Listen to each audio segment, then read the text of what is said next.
2 horas em ponto. Boa tarde a todos e a todas. Eu sou Paulo Henrique, diretor Recording de in comunicação progress. do IBRAM. Nós estamos gravando essa reunião para o uso futuro, né? Gostaria de agradecer a presença de todos e todas aqui hoje. Estamos desde manhã já conversando sobre o assunto de agenda de ESG no setor mineral. Passamos agora ao assunto do GT4, que é de mitigação de impactos ambientais. Antes, algumas orientações, as perguntas podem ser feitas no chat, no final nós teremos tempo para trocar com a equipe do GT. Caso alguma empresa que esteja aqui presente não esteja ainda representada nesse GT, pode mandar um e-mail para nós no ibram@ibram.org.br e fazemos a inclusão. Se por acaso você viu alguém que deveria estar nessa reunião e não está, basta aí copiar o link, compartilhar e chamar para que ele se junte a nós. Nós temos aí uma programação até às 18 horas e amanhã continuamos com outros GTs. Então, Cabral, passo a palavra para você, coordenador deste GT. Um prazer. Pessoal, boa tarde. Vocês estão me ouvindo bem, Paulo? Estamos sim, vendo a apresentação. Beleza. Boa tarde a todos. Então, como o Paulo falou, eu sou o coordenador do GT4. O foco do GT4 é a mitigação de impactos ambientais. Meu nome é Vitor Cabral, trabalho na Vale. E eu vou contar aqui com a ajuda dos meus amigos aqui, do Alessandro, da Ana Caroline e do Sertório. Vamos lá, João Pedro, por favor. Então, pessoal, essa é a nossa agenda. Vamos falar um pouquinho sobre os trabalhos aí do grupo ao longo de 2021. Vamos falar dos compromissos e da meta assumida, os próximos passos, e vamos apresentar 3 cases de sucesso com foco em mitigação de impactos. Esses cases já foram apresentados nas nossas reuniões ordinárias aí do nosso grupo. Tá? Então, eles foram muito bem selecionados aqui para vocês. Vamos lá? Só para dar um overview, nosso GT, ele tem cadastrado nele como participantes, a gente tem mais empresas e mais integrantes. A gente fez uma relação aqui dos 18 integrantes, estão representando aí as 16 empresas que são super ativas no GT aí, que estão participando da grande maioria das reuniões. Tá? Então, são essas 16 empresas. Depois dessa apresentação vai estar liberada, não vou ficar lendo agora. Então, pessoal, o nosso GT, a gente está falando da perninha do né, do meio ambiente, aí na sigla ESG, é o nosso grande foco, tá? Nosso foco é a mitigação de impactos ambientais, e essa foi o primeiro indicador que a gente acabou discutindo bastante lá, tecnicamente, no GT, e a partir desse indicador também, a gente com a ajuda do IBRAM e da Falcone, a gente estabeleceu uma meta para esse indicador, e esse indicador e a meta foram ambos apresentados, inclusive, na Expo IBRAM. Tá? Então, é um indicador sobre biodiversidade, é um indicador que evidencia aí o quantitativo de áreas que as mineradoras, que o setor minerário brasileiro protege, então são áreas protegidas versus áreas impactadas pelas operações dessas mineradoras. Tá? O que aconteceu, pessoal? A gente fez uma primeira coleta de dados desse indicador. Então, o indicador é simples assim, né? Áreas protegidas em hectares sobre áreas impactadas. Né? Isso dá uma razão. Então, a gente fez uma primeira coleta com 15 grandes mineradoras no Brasil, e o resultado que a gente tem para esse indicador em 2021 é 10,7. O resultado dessa razão, dessa fração, é 10,7. Ou seja, atualmente, essas 15 empresas que reportaram o indicador estão protegendo 10 vezes mais área do que elas estão impactando com suas operações. Tá? E a gente fez uma análise de tendência dessas mineradoras para o futuro, até 2030, e a gente estabeleceu, então, essa meta. Ou seja, a gente conseguiria fazer com que esse número cresça 1% ao ano. Chegando lá em 2030, o resultado desse indicador, então, seria de 11,8. Né? Então, hoje nós protegemos mais de 10 vezes aí, áreas em relação à nossa área impactada, a gente chegaria em 2030 com 11,8. Isso é um número conservador. O que a gente está indicando nessa coluna da direita, né? Esse número ele pode mudar, ele vai ser calibrado ao longo do tempo. No ano que vem a gente já vai começar uma calibração desse número. A gente acha que alguns fatores nos dizem, nos sinalizam de que esse número ele é hoje um pouco maior do que isso e essa meta poderia inclusive ser mais ousada, tá? Mas a gente vai reportando aí a evolução tanto no indicador quanto na meta nos próximos eventos do IBRAM. Pode passar, João Pedro? Um segundo indicador finalístico que a gente tem, quantitativo, é um indicador relacionado a mudanças climáticas. Então, é um indicador normal, né? A grande maioria das empresas já possui esse indicador, já possui, inclusive, meta associada a ele, né? Que diz respeito, então, à redução de emissões de gases de efeito de estufa focado aí nos escopos 1 e 2. Tá? O que acontece, pessoal? Hoje, nem todas as empresas que compõem o nosso grupo, nem todas elas têm o seu inventário de gases de efeito de estufa calculado e reportado anualmente. Então, a grande primeira meta do nosso grupo é ter todas as empresas fazendo seus inventários e reportando seus dados, né? E uma coisa legal de trabalhar em grupo é que a gente já está se ajudando, né? A gente começa, então, a apoiar e ajudar as empresas que ainda não fazem seu inventário. Quem faz já começa a apoiar essas outras empresas que ainda precisam fazer. Tá? E aí, então, a gente vai dar o ano que vem, são 12 meses para essas empresas começarem a fazer os seus inventários, e a gente combinou internamente que o inventário vai retroagir 2015, porque lá no ano que vem, quando a gente for traçar a nossa meta, a gente vai ter que selecionar um ano pretérito para ser a referência aí, então, da redução de emissões. E a gente ainda não sabe que ano o pretérito será esse. Tá? Então, pessoal, essas datas aí, elas também vão sofrer alteração. A gente teve uma reunião hoje, uma reunião do nosso grupo hoje, e a gente definiu uma data intermediária para tentar puxar esse cronograma para mais perto da gente um pouco. As empresas que já fazem seus inventários, então, já no início do ano que vem, a gente já vai ter um baseline calculado com os resultados consolidados das empresas que já fazem inventário. A gente não vai esperar até janeiro de 2023 para ter esse baseline completo. A gente já vai começar a calcular esse número no início do ano que vem. Tá? Então, a gente está tentando aí reduzir esse cronograma. Mas, então, assim, só para a gente nivelar. Primeira meta é todo mundo ter o seu inventário rodando. Segunda grande meta será estabelecida ano que vem, quando a gente tiver os resultados de todos os inventários. Vamos lá. Mais um. Terceiro indicador quantitativo, pessoal, do nosso grupo. Ter 100% de plano de fechamento de mina, considerando todas as operações de todas as mineradoras no Brasil até 2030, sendo que esses planos de fechamento de mina eles devem considerar os aspectos sociais, ambientais e econômicos na sua elaboração. Né? Devem, então, trazer uma visão multidisciplinar, sendo que essa visão social a gente está colocando como sendo mandatória para a elaboração de plano de fechamento daqui para frente. Tá? Então, um indicador que vai aí trazer, otimizar a qualidade e otimizar a participação social das comunidades, principalmente das comunidades do entorno das nossas operações, nos planos de fechamento de mina futuros. Tá? Então, e a meta é ter planos, ter 100% dos planos elaborados com essa qualidade até 2030, e essa meta, esse indicador também vai ser reportado aí ano a ano nos eventos do IBRAM. Mais um.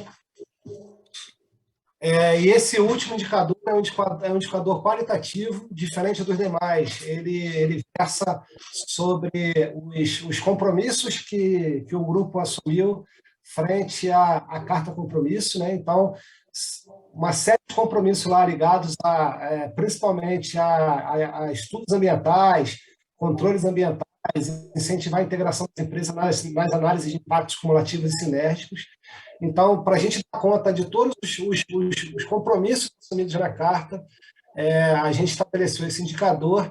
Cada empresa, então, vai ter o seu plano de ação e vai reportar publicamente um plano de ação com as ações todas que serão cumpridas para que os compromissos sejam atingidos.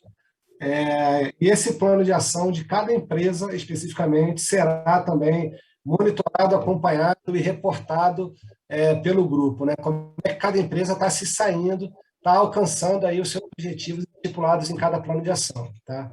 Então, esse é o único indicador qualitativo que a gente tem, que diz respeito à conclusão de ações previstas anteriormente em plano de ação.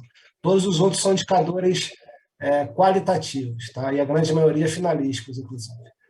Pode passar? Pessoal, esse é um macro planejamento das ações do nosso grupo para o ano que vem.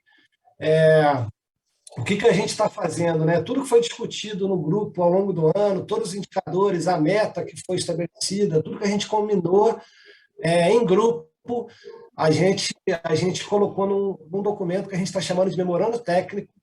Esse documento, então, resume toda a evolução do grupo ao longo do ano, e a gente está na fase de aprovar a versão final desse memorando técnico. Tivemos uma reunião hoje, como eu já citei, uma reunião extraordinária para a gente avançar aí, já estamos quase lá, fechando esse memorando técnico, evidenciando tudo que o grupo alcançou ao longo de 2021. E aí eu aproveito para parabenizar e agradecer meus colegas de grupo que estão aqui ouvindo essa palestra.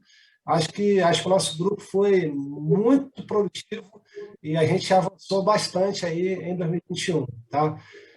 Todos os indicadores que eu apresentei, todos os compromissos assumidos, elaboração de plano de ação, todos os reportes necessários, todas essas datas aí, para a gente não se perder ao longo do ano que vem, constam de um plano de ação muito mais detalhado, que já está na mão também de todas as empresas, e a gente espera que esse plano de ação seja a base para o trabalho do grupo no ano que vem. E agora, pessoal, agora que as coisas, assim, indicadores selecionados, meta definida, né? Participantes ativos lá na reunião, agora o trabalho fica um pouco mais fácil, né? Agora é arregaçar a manga, trabalhar e reportar o avanço dos indicadores e a meta a partir do ano que vem. Tá? Então, essas etapas aí são macroetapas para a gente aí, finalizar o ano de 2021 e começar 2022 pensando em tudo que tem que ser feito. Depois, se vocês tiverem interesse, Paulo, a gente pode passar para todo mundo aqui o nosso plano de ação completo. Tá? Mais um, por favor. Agora, pessoal, eu vou passar a palavra para o Alessandro, da Kinross. O Alessandro, eu não canso de agradecer ao Alessandro pelo apoio que ele tem nos dado aí junto ao grupo. É um cara super ativo lá nas discussões, que agrega para caramba. É parceiro nosso, e o Alessandro apresentou esse case numa das reuniões do grupo, lá no início do ano, se não me engano, né, Alessandro? E a gente gostou tanto do case apresentado pela Kinross, é tão bacana que esse case está servindo servindo de boas práticas para as empresas que estão no GT. A gente, inclusive, pediu para o Alessandro trazer, então, esse case para cá. Alessandro, estou te entregando com 2 minutos de antecedência, e você é chato no tempo aí, senão o Paulo puxa minha orelha. Você tem 12 minutos. Obrigado. Claro, Vitor, obrigado. Boa tarde para todos. Meu nome é Alessandro Nepomuceno, eu sou o responsável pela Diretoria de Sustentabilidade da Kinross Brasil Mineração. Vamos lá, vamos tentar fazer aqui uma síntese para vocês desse case nosso e esperando que contribua para vocês da melhor maneira possível. Por favor, o próximo.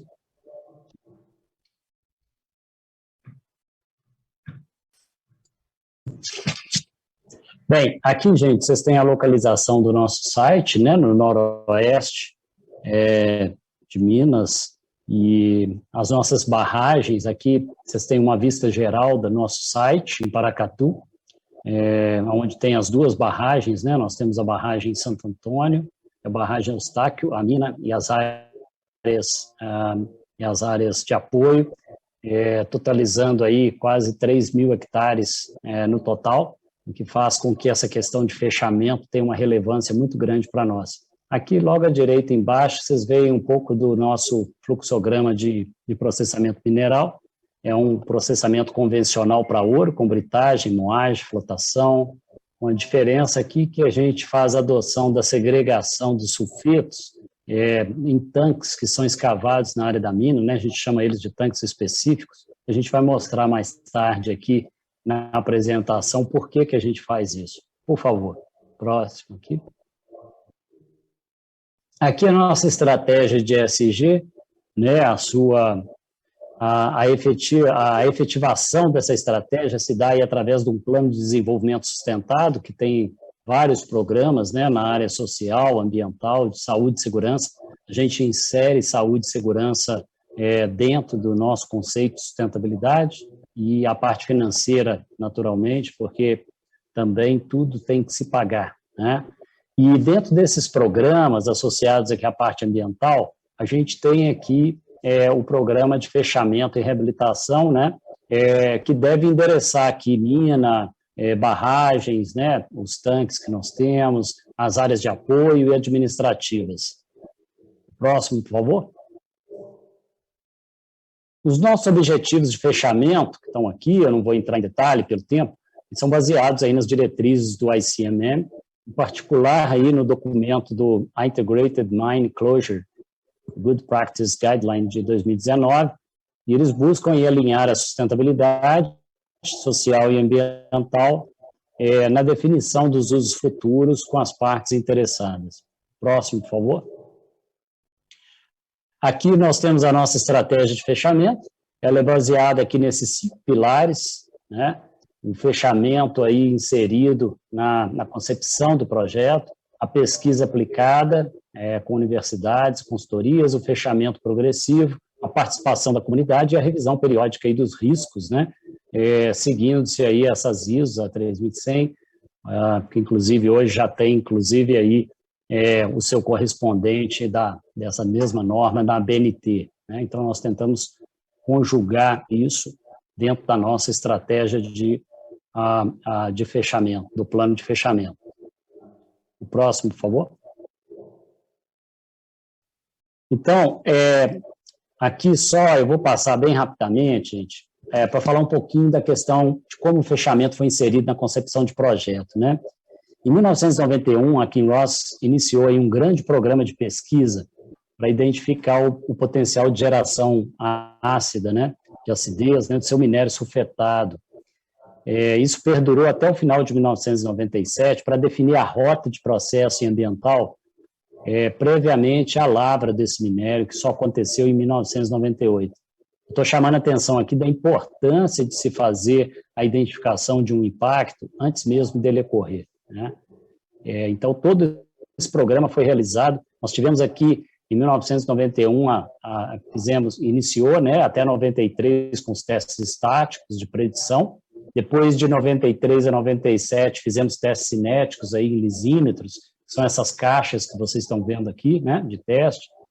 Tenta-se acelerar o processo de intemperismo sobre os rejeitos e sobre os minérios para entender qual é o potencial de geração de acidez. Para aqueles que não são familiarizados com o processo de drenagem ácida de mina, basicamente, quando você tem a exposição de materiais sulfetados, não precisa ser em mina, não, né? O Canadá tem alguns bons exemplos também de áreas onde as rochas sulfetadas foram expostas e geraram drenagem ácida de mina. Eles têm um caso meio clássico lá do Halifax Airport, lá no Canadá, que é muito interessante de se ver, onde é muito importante a gente saber que esse impacto acontece para que a gente possa controlá-lo de forma adequada, né? Então, de 1991 a 93, a gente conduz os testes aí estáticos de predição, depois fazemos os testes cinéticos nas colunas para identificar o potencial e as taxas de geração de acidez, e também quais são os controles, né, que nós deveríamos ter já prontos para isso, né? Então,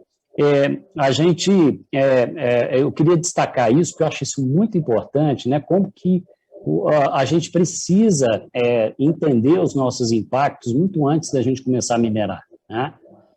Aqui, os controles definidos para a lavra incluíram a segregação dos estéreis, né, em função do potencial aí da geração ácida, né, os materiais que geram acidez e não geram acidez, né, o que a gente chama de NAF e PAF, a segregação dos sulfetos aí durante a flotação, né, e disposição nos tanques que a gente dispõe na nossa área da mina. Esses tanques são duplamente selados com argila férrica e também com uma manta de PAD. E, finalmente, a gente também adiciona calcário aos nossos rejeitos finais, de forma que não tenha qualquer problema de geração de drenagem ácida e, ao mesmo tempo, prepare essas áreas para que elas possam ser reabilitadas no futuro, né? A segregação dos sulfetos, né, nesses tanques e consequente redução dos sulfetos, né, nos valores aí para os rejeitos finais, tem permitido a gente a adoção de uma cobertura convencional de fechamento e o principal, garantir a qualidade das águas, né? O processo de drenagem ácida de mina, que é quando os sulfetos são expostos ao oxigênio da atmosfera, né, e em presença da água, principalmente da chuva, né, pode gerar drenagem ácida, é o caso do nosso material, do nosso minério, né, no Morro do Ouro, lá em Paracatu. Então, a gente toma todos esses cuidados e inserimos isso como variáveis no nosso projeto. Por isso que a gente faz todas essas atividades que eu estou descrevendo aqui, né? O próximo slide, por favor. Aqui é um pouquinho mostrando a segregação dos estéreis, né? Como que a gente faz. Ele requer aí etapas de análise do material não gerador e gerador de acidez, para a gente proporcionar, no final, um encapsulamento desse material gerador no fechamento das áreas. Então, o que a gente faz, basicamente, é saber que material que gera acidez, qual que não gera acidez, e a gente faz o encapsulamento do material gerador para não causar problema à qualidade das águas. Aqui vocês veem as etapas, né? Essas 5 etapas aqui que são consideradas no nosso processo. Então, isso é algo realmente muito importante. O próximo slide, por favor. Aqui mostrando a segregação dos sulfetos, né? Os sulfetos estão contidos no nosso minério, a gente recupera eles na flotação e a gente deposita eles nesses tanques escavados na área da mina.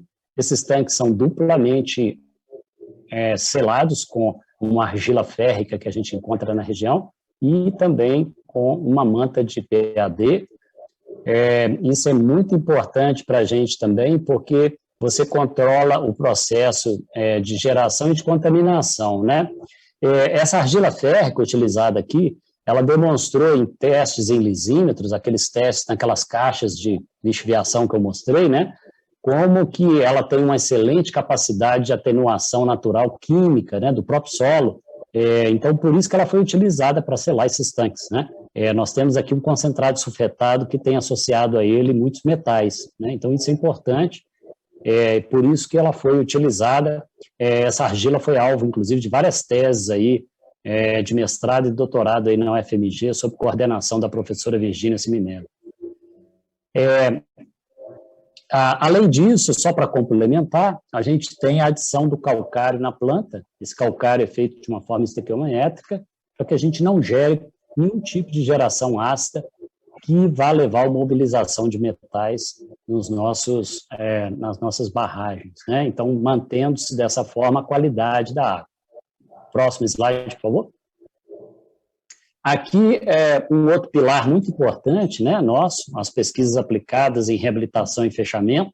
Elas têm permitido aqui nós identificar aí as espessuras ideais das coberturas, né, com foco na redução da infiltração do oxigênio. Quando a gente está falando de drenagem ácida, o importante é que você reduza a passagem do oxigênio para os rejeitos e para o material sulfetado. Então, por isso que a gente faz esses testes lá in situ, né? E, além de tudo, esses testes nos possibilitam não só identificar a cobertura ideal, como também redução de custos consideráveis, né? Custos, assim, bem significativos mesmo. O próximo slide, por favor. Aqui, a parte, mais uma vez, de outra pesquisa aplicada, né, dentro da nosso pilar aí, no caso da mina, né, com pilhas de estéreo, também com potencial de geração de acidez. Então, a gente instalou um teste, onde a gente faz o modelamento da infiltração, toda a parte da infiltração, da parte hidrológica, né?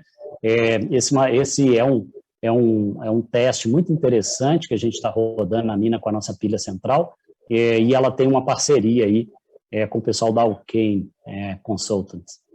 Próximo, por favor. Aqui nós temos o fechamento progressivo da barragem Santo Antônio. Esse é um outro pilar super importante. Nós estamos mostrando aí 396 hectares já fechados, né? Mas na realidade hoje nós já temos, a gente pensa que esse fechamento progressivo ele tem nos possibilitado consideravelmente reduzir o nosso passivo para o final da operação, né? Nós acreditamos que essa internalização dos custos ao longo da operação ela é importante para evitar surpresas, né, ao final. Quantas minas chegam ao final e não tem ainda o capital necessário para o fechamento, né? Então, em função disso, a gente já faz esse fechamento ao longo da mina, incorporando esses custos, né, que é o que eu chamo de internalização de custos, no balanço, né, e no fluxo de caixa da nossa operação, né? E isso nos permite, aí a gente já tem aproximadamente 1.000 hectares já reabilitados entre barragens, pilhas, tanques específicos, né, dos 3.000 que a gente impacta. Próximo. Por favor, o próximo. Passar bem rápido, bem aqui, o fechamento progressivo também, só mostrando o teste lá no campo. O próximo, por favor. Aqui também as descidas d'água, né, que nós já estamos testando. O próximo, por favor.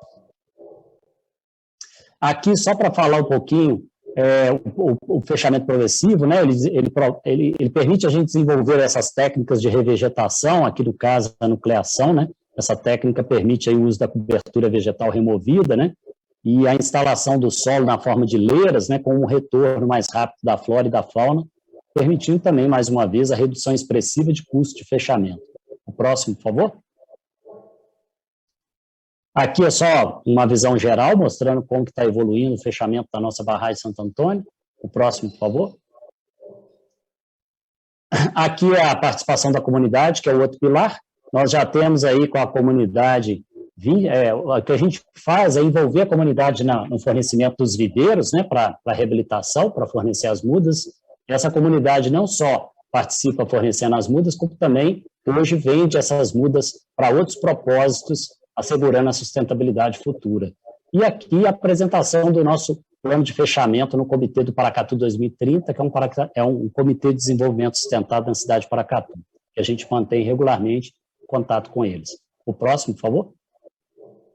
Aqui, só para concluir, a revisão periódica dos riscos de fechamento também a gente faz através de uma metodologia específica. Essa revisão dos riscos foca nos riscos associados com as opções técnicas e de usos futuros nas áreas mineradas. Aí, nesse contexto também, a gente considera as melhores práticas aí, né, do ICMM, do IBRAM, do MAC, para chegar, próximo slide, por favor, para chegar aqui a um mapa, né, um mapa aí dos riscos associados a cada estrutura, mostrado aqui na função da restrição do uso, né? Em função da restrição do uso, a gente faz isso. Eu acho que isso ajuda a gente bastante a tomar decisões também relativas ao risco de fechamento. Próximo slide, por favor. Aqui, só para lembrar um pouco, né, quando a gente vê alguns exemplares da fauna de grande porte, né, retornando aí às nossas áreas reabilitadas, a gente mede aí de alguma forma o sucesso do nosso processo de reabilitação, além de nos deixar aí bem orgulhosos, né, eu diria do nosso legado ambiental de responsabilidade corporativa aí que a gente pode deixar, né? Aqui estou destacando o cachorro vinagre, que é uma espécie que foi identificada recentemente lá na operação, numa das nossas áreas. Ela é vulnerável e quase ameaçada de extinção, já tinha muitos anos que ela não conseguia, que a gente não, né, ninguém via na região do Cerrado. E para concluir, próximo slide, por favor.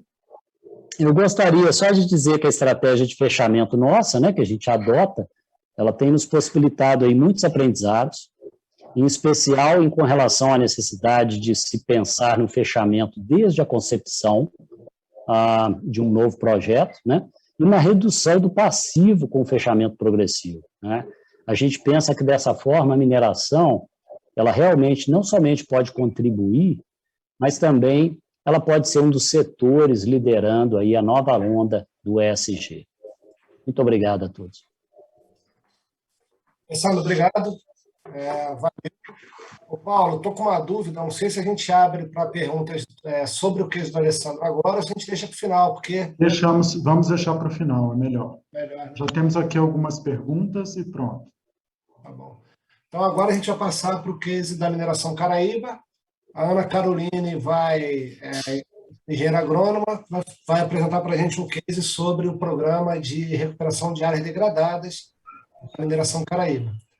Ana, deixa eu só dar uma palavrinha antes, né? Boa tarde, o André pessoal. tá aí também, o André, beleza? Isso, boa tarde, pessoal, tudo jóia. Só para reforçar, né? Dentro dessa pesquisa aplicada que o Alexandre bem colocou, dentro desse indicador qualitativo para melhorias dos estudos ambientais, dos processos ambientais da empresa, e também, que aí já seria o indicador número 4, e dentro também do indicador número 1, de áreas preservadas sobre áreas degradadas, esse trabalho vem a somar forças e contribuir nessas linhas nesses itens que eu comentei aí. Então, no caso das nossas áreas recuperadas, né, nós temos, por exemplo, interferência em área de preservação permanente, que é uma área que você tem que deixar ela deixa de ser uma área degradada, né, e contabiliza também como área preservada, né, a partir do melhor resultado que for ser feito, né, que a gente conseguiu obter. E aí a gente consegue aí a participação ativa, né, uma parceria muito produtiva, muito de longo prazo, é muito interessante, muito construtiva, com o professor José Alves aí da Univasf. Ele é uma das referências, se não há referência em restauração ambiental de Caatinga, participou aí do PRAD aí do Rio São Francisco, né, da derivação do Rio São Francisco, 500 metros de cada área de APP, né, trabalhou bastante nisso, no CRAD, né, Centro de Recuperação de Áreas Degradadas da Caatinga, e a equipe, né, representada aí, nesse caso aí pela Ana Carolina, que vai nos mostrar um pouco desse trabalho que a gente está fazendo. Então, Ana, fique à vontade aí para dar o nosso recado. Obrigado. Boa tarde a todos.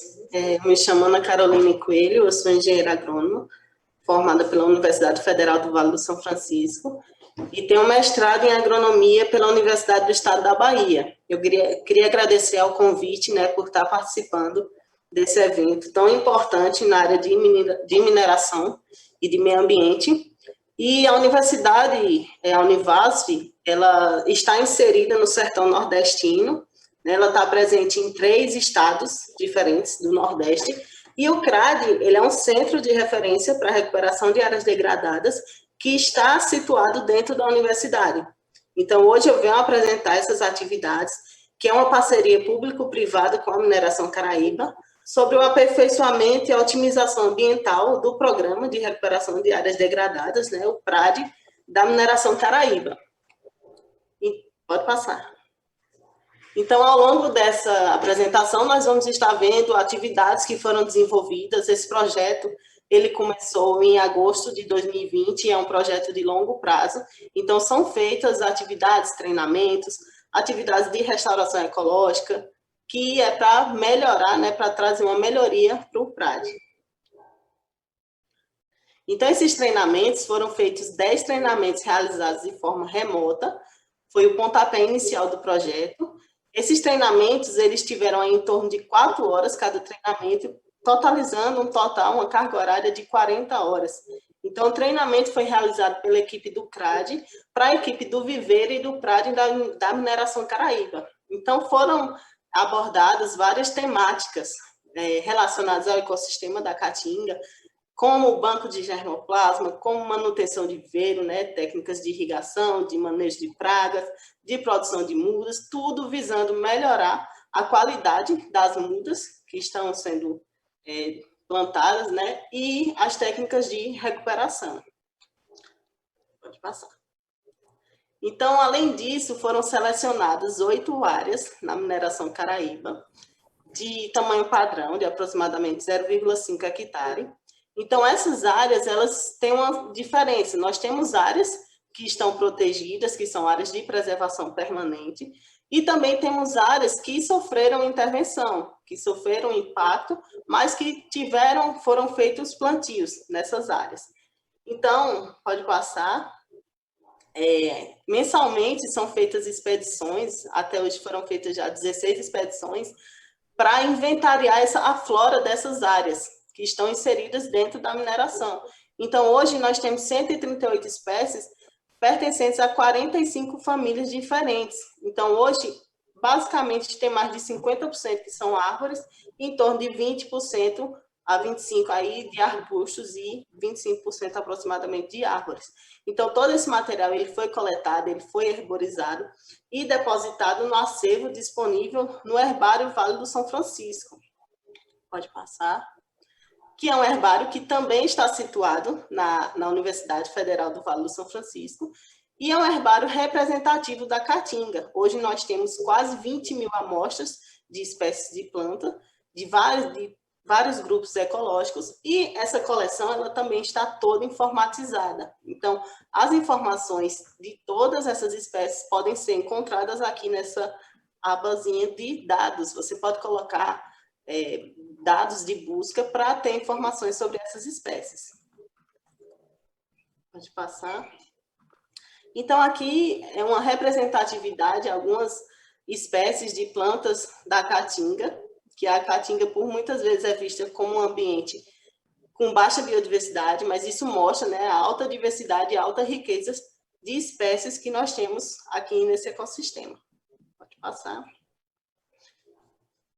Então, com o andar dessas atividades, foram feitas análises de similaridade. Nós temos aqui uma imagem com esse gráfico, né, mostrando 4 áreas, em que são as áreas que estão em verde, que são as áreas monitoradas, as que nós consideramos como áreas conservadas.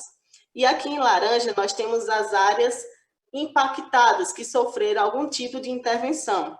Então, a análise de similaridade que foi realizada foi através do índice de similaridade de Jacquard. Então, o índice de similaridade ele serve para mostrar se áreas diferentes, se existe alguma similaridade entre si.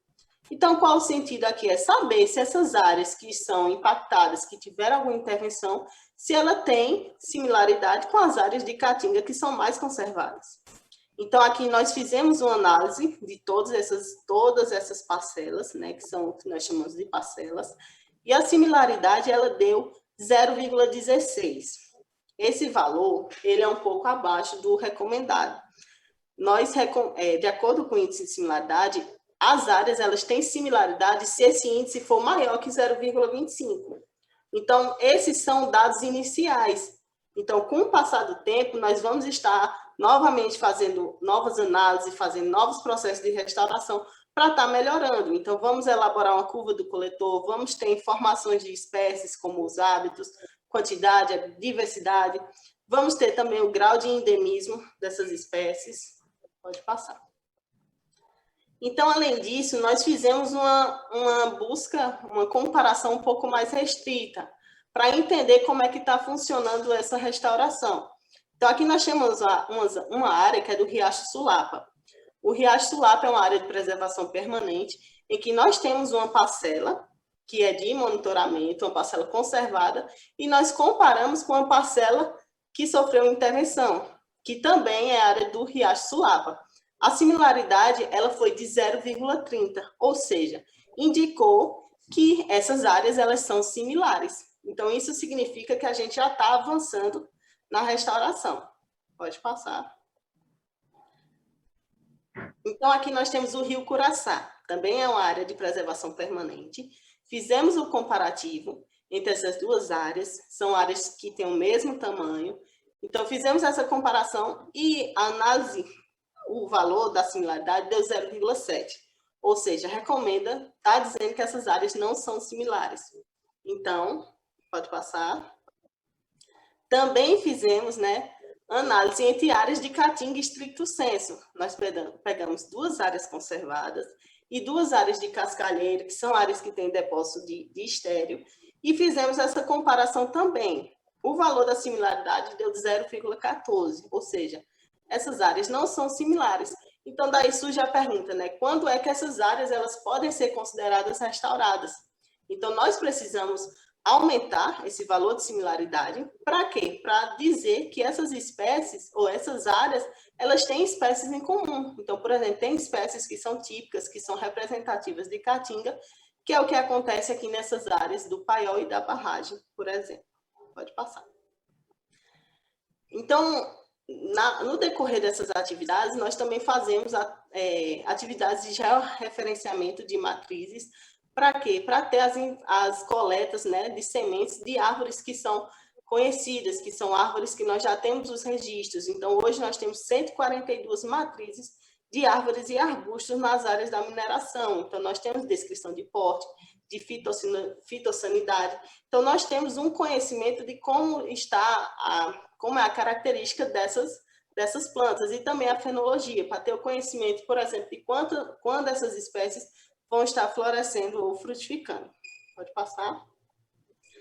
Então, além disso, são feitas atividades de enriquecimento do viveiro. Nós temos aqui uma tabela com 10 espécies diferentes que foram feitas atividades de tratamentos pré-germinativo, de beneficiamento, de armazenamento de sementes, de novas técnicas viveiristas que servem para quê? Servem para melhorar a qualidade da mudas. Então, nós temos espécies como bruteiro, juazeiro, catingueira, favela, que são representativas. Então, nós temos aqui uma tabela com 10 espécies e foram semeadas em mais de 3.000 sementes dessas espécies. Pode passar.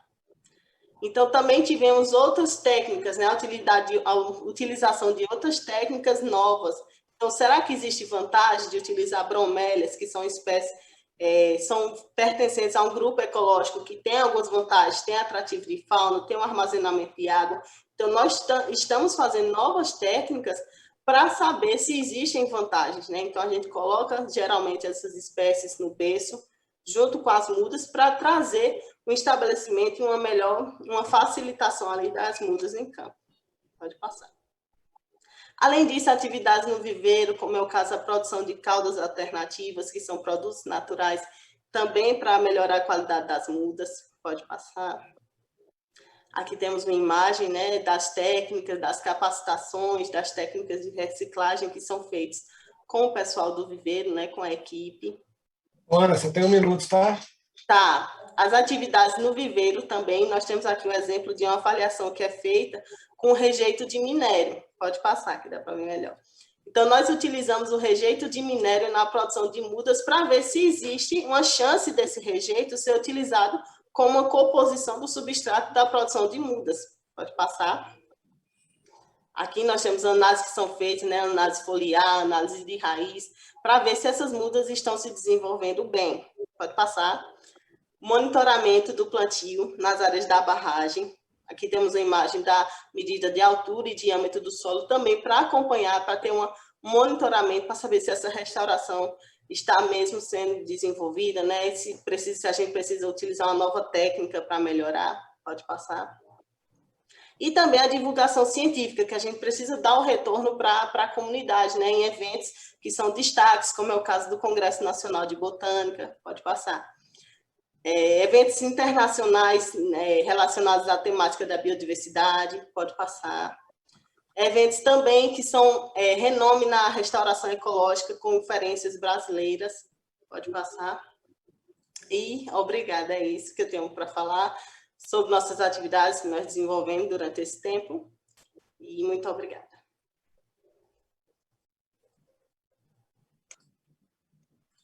Ana, muito obrigado a você, muito interessante o case.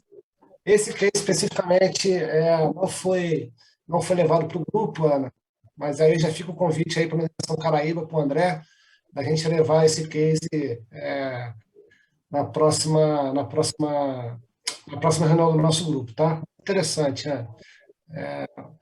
Pessoal, vamos lá, nosso tempo está correndo solto aqui.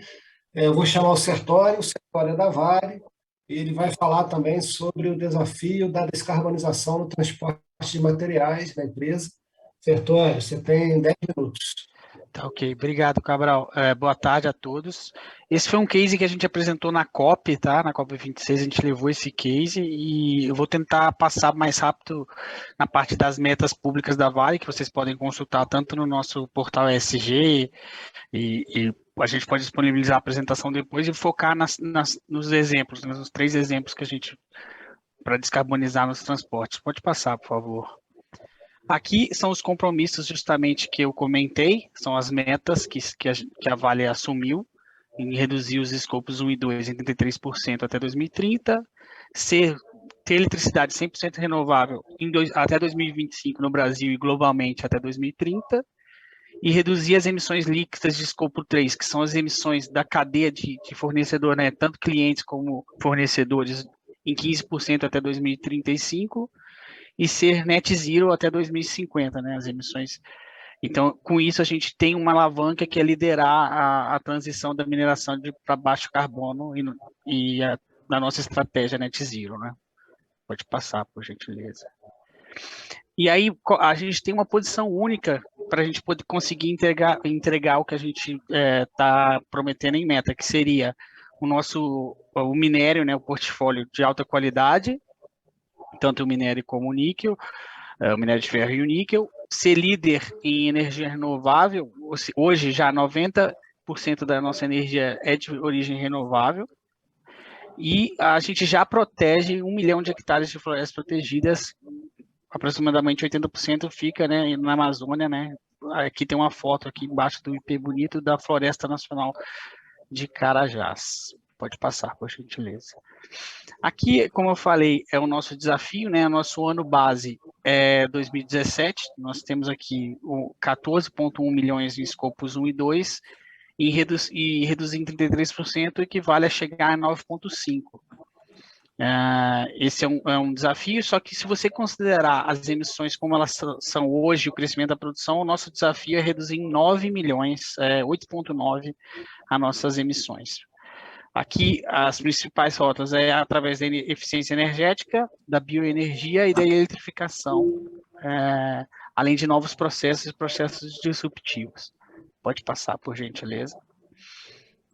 Aqui a gente apresenta as nossas ferramentas de acompanhamento.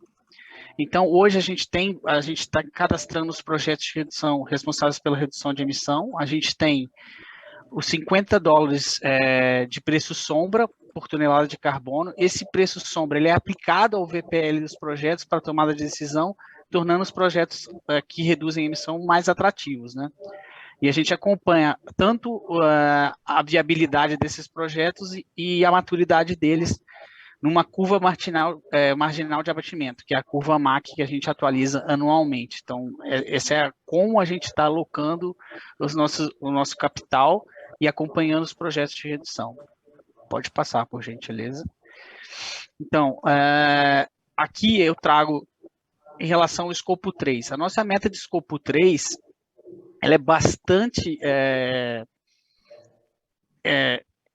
engajada, ela precisa de engajamento com clientes e fornecedores. Por quê? Ela é uma redução de 90 milhões de toneladas e a gente precisa engajar tanto na questão da navegação como com a indústria do aço para a gente conseguir reduzir. Então, a gente está garantindo que 75% a 85% do desafio vão ser feitos a partir de parcerias para redução das emissões, e 15% a 25% são iniciativas próprias, com mudança, com a utilização de biomassa, para a gente conseguir atingir essa meta em 2035. Pode passar, por gentileza. Aqui eu trago o exemplo do briquete de minério de ferro, que é uma tecnologia que a gente está patenteada em 47 países, que a gente utiliza biomassa em alto forno para a gente produzir menos CO2, né? E a gente está melhorando a forma de produzir aço, né? De forma menos carbono intensiva. A gente tem 3 plantas em construção. A gente tem uma previsão de mais 5 plantas em análise. Isso que dá uma capacidade aí de até 50 milhões, né? Pode passar, por gentileza. Aqui é o que eu trago das novas tecnologias. A gente fez um investimento, né? A Vale fez um investimento de 6 milhões na Boston Metal Company para promover uma tecnologia de eletrólise. Então, a gente está mudando o processo de fabricação do aço, como eu falei, para uma menos intensiva. E a gente tem também o Centro de Tecnologia de Ferrosos, que a gente tem desenvolvido bastante pesquisa e desenvolvimento, tem mais de 13 anos, e a gente tem testado esses pilotos, e a gente tem uma série de iniciativas em andamento para simular uma fabricação de um aço cada vez menos carbono intensivo. Pode passar, por gentileza. Aí aqui, gente, eu vou disponibilizar, a gente pode disponibilizar essa apresentação depois, eu vou passar aqui o desafio dos transportes, que eu queria mostrar para vocês. A gente tem, em mineração de céu aberto, né, o uso dos caminhões fora de estrada, que são bastante carbono intensivos, as ferrovias que têm a movimentação, então a gente tem o desafio da eletrificação de ferrovias, e na navegação, né, que nosso principal cliente é na China, então a gente acaba também sendo bastante carbono intensivo no escopo 3. Só as emissões da navegação, para vocês terem uma ideia, ela já é maior do que as nossas emissões de escopos 1 e 2 somadas.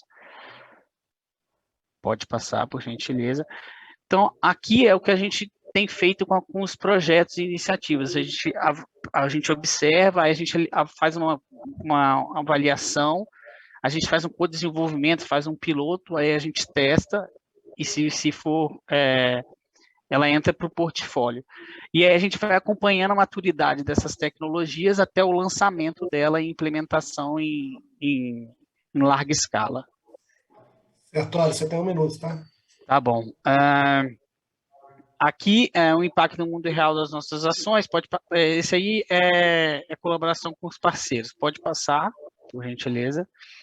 Aqui, como eu falei, a gente está levantando uma série de iniciativas em paralelo, porque é uma necessidade de uma abordagem multifacetada. Não há solução de prateleira para a gente resolver o problema da descarbonização atualmente. Então, a gente tem testado várias iniciativas. Pode passar, por gentileza.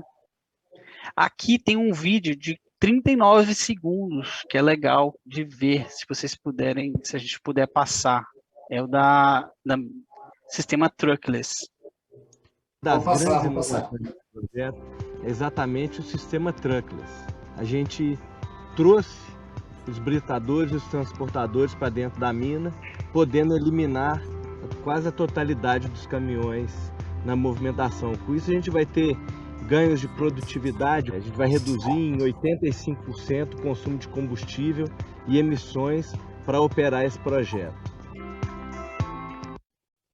Pronto, pode passar. Esse é o do trolley que a gente apresentou, a eletrificação de ferrovia também. Aqui tem um vídeo, mas é basicamente a primeira locomotiva elétrica em funcionamento. Então ela já está rodando. A gente mostrou isso também lá na COP, bem legal de ver. Então a gente está começando esse processo de eletrificação. E na navegação a gente fez o rotor sails, né, que é a vela de rotor, que é um sistema de movimentação, né, por sistema eólico. Também tem um videozinho bem rapidinho, se quiserem passar, só para ver a instalação, de como foi feito lá no Guaíba Max. E a gente ganhou um prêmio recentemente por essa iniciativa. A gente concorreu com uma série de... E a gente está... todas essas iniciativas a gente tem trabalhado com outras empresas e tudo isso é feito de forma em parcerias, com engajamento de fornecedores e clientes. Esse sistema de rotor sails, ele economiza bastante combustível e emite muito menos carbono para a atmosfera. Pode passar. Então, a gente está nesse caminho, né, fechando aqui, a gente está nesse caminho para liderar essa descarbonização no setor de mineração, e a gente a gente criou o setor, né, a área do PowerShift, que está organizando e avaliando o potencial dessas iniciativas. Então, se vocês quiserem, se vocês tiverem alguma potencial parceria de descarbonização, vocês podem mandar um e-mail aqui para o powershift@vale.com. Obrigado, gente. Fui bem rápido para não estourar o tempo e ainda sobrar o tempo aí para a gente acompanhar as perguntas aí, 5 minutos. Obrigado.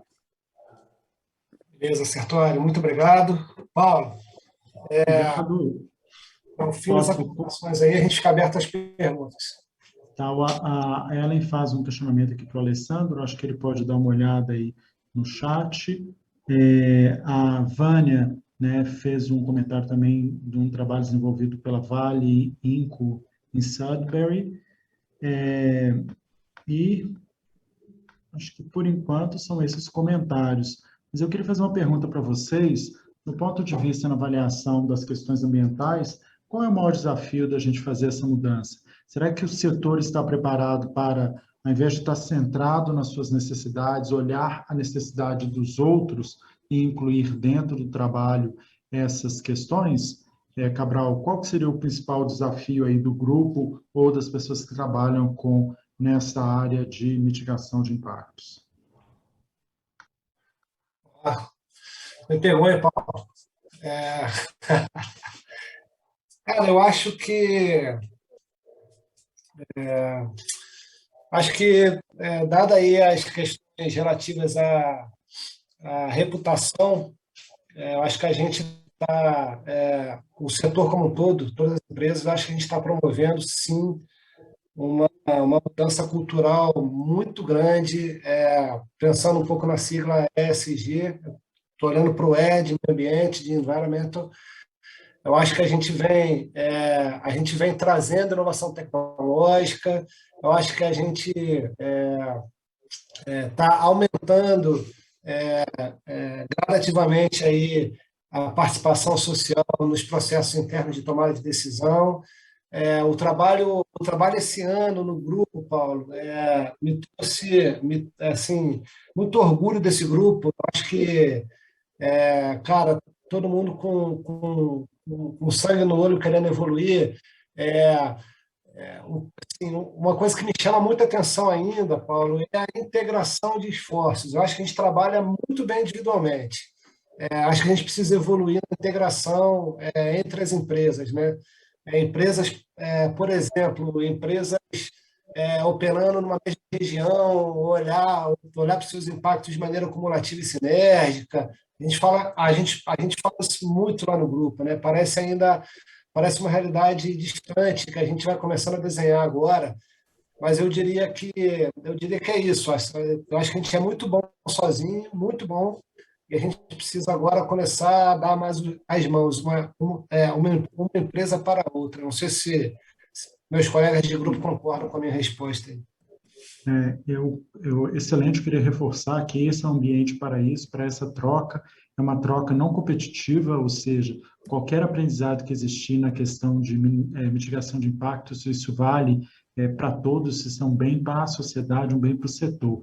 Então, quanto a gente puder compartilhar entre pequenas, médias, grandes empresas, foi comentado no outro grupo a necessidade de quem conhece compartilhar conhecimento e quem tem boas práticas poder compartilhar para que outras empresas do setor de porte diferente, de escala diferente e de recursos diferentes também possam adotar posturas que vão dentro da linha. Então, parabéns aí para o grupo.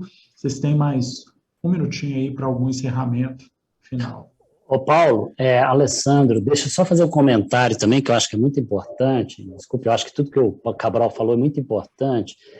Agora, uma coisa que eu acho que a mineração, e aí, Paulo, eu sei, porque você também já falou muito sobre isso, a gente precisa realmente informar mais a comunidade, a sociedade, de modo geral, o que a gente faz, né? O que acontece é que hoje, nos processos de licenciamento, hoje a gente estava discutindo se nós deveríamos, por exemplo, colocar as nossas áreas de compensação e as áreas que nós damos de proteção dentro das nossas metas ou não, né, Cabral? A gente descobriu isso, a gente discutiu muito isso hoje no grupo e tudo, porque a gente ficou pensando, poxa, tem que ser só com as contribuições voluntárias e tudo mais, mas não, gente, eu acho que tem que ser tudo. Na realidade, nos processos de licenciamento hoje, as mineradoras estão sendo vistas como o setor que pode salvar, vamos dizer assim, a biodiversidade, as áreas de proteção e tudo isso, né, pelos seus recursos e tudo mais. Então, mesmo as empresas pequenas, e aí eu acho que é bacana, porque tanto as pequenas quanto as grandes podem contribuir de alguma forma dentro dos seus escopos, né, com algum tipo de compensação, com algum tipo de preservação. E o fundo, o que está acontecendo é isso. Hoje, quando a gente olha, por exemplo, o estado de Minas, a maior parte das áreas de preservação e dos parques são quase que mantidos pelas mineradoras. E a gente precisa comunicar isso para a comunidade não sabe, né? A sociedade, de modo geral, não sabe disso, né? E a gente precisa veicular isso ao máximo, porque a gente precisa tirar, de alguma forma, proveito disso, e no bom sentido que eu estou falando, tirar proveito no bom sentido. Ou seja, mineração tem impacto? Gente, tem sim, mas a gente compensa e a gente também tem muita coisa boa para mostrar, né? A gente tem inovação, a gente tem proteção de áreas, a gente tem biodiversidade. Você vê empresas como a Vale, Anglo América, empresas que têm feito trabalhos aí brilhantes, né, na área de preservação. Então, assim, a gente só pontuando um pouco isso, né? Isso é importante, nós temos que comunicar melhor isso, né, de alguma forma. Obrigado. Cabral, 30 segundos para fechar.